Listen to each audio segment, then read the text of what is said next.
Hazak Obarouk, Rabotai, Shavua Tov, Vesorot Tovot. On est le 4 aujourd'hui dans le mois de Tammuz. Bon, on est le 3 dans le mois de juillet, je crois. Et le lien entre le 3 et le 4 Tammuz, bah hier c'était la Iloula de Rabbi de Lubavitch.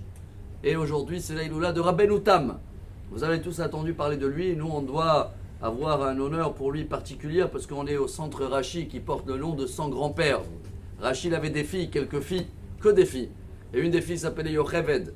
Elle s'est mariée avec Rabbi Meir et le Rashbam. Et après, ils ont eu Rabbeinu Tam, Rabbi Yaakov ben Meir.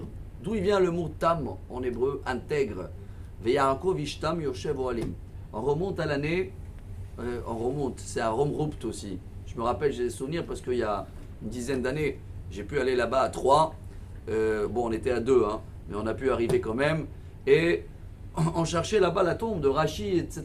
Et après, on en dit à côté, quelques kilomètres, à Romrupt, il y a là-bas une petite synagogue et il y a la tombe là-bas des Chachamim, Chachmei Atosfot, avec la tombe de Rabbeinu Tam. Donc ça remonte à, Rabbeinu Tam est décédé 1171, hein, il y a plus que 800 ans en arrière.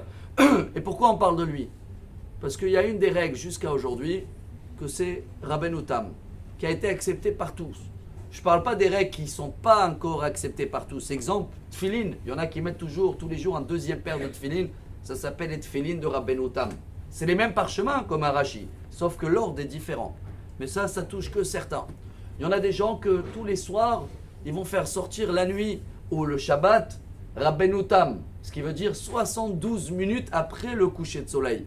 Ce n'est pas tout le monde aussi qui sont capables de faire ça. Donc, c'est des choses qui ne sont pas d'accord avec tout le monde. Mais une des choses, et voilà l'honneur, et comme ça, si aujourd'hui vous allumez une bougie pour lui à Rabbeinu Tam, qu'il était tellement connecté avec Dieu, et que c'est lui qui a encaissé la mort de 30 et quelques personnes assassinées dans les chemins de croix, c'était dans une ville apparemment belois, quelque chose comme ça. Ça l'a traumatisé à Rabbeinu Tam, malgré qu'il était quelqu'un de très très riche. Il travaillait le vin, il était un onologue, il fabriquait le vin.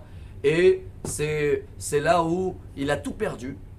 Et il s'est remis, il est retourné à Romrupt. Et il a fait aussi les règles. Jusqu'à aujourd'hui, dans tous les mariages, il a mis des ordres pour la favorité des femmes.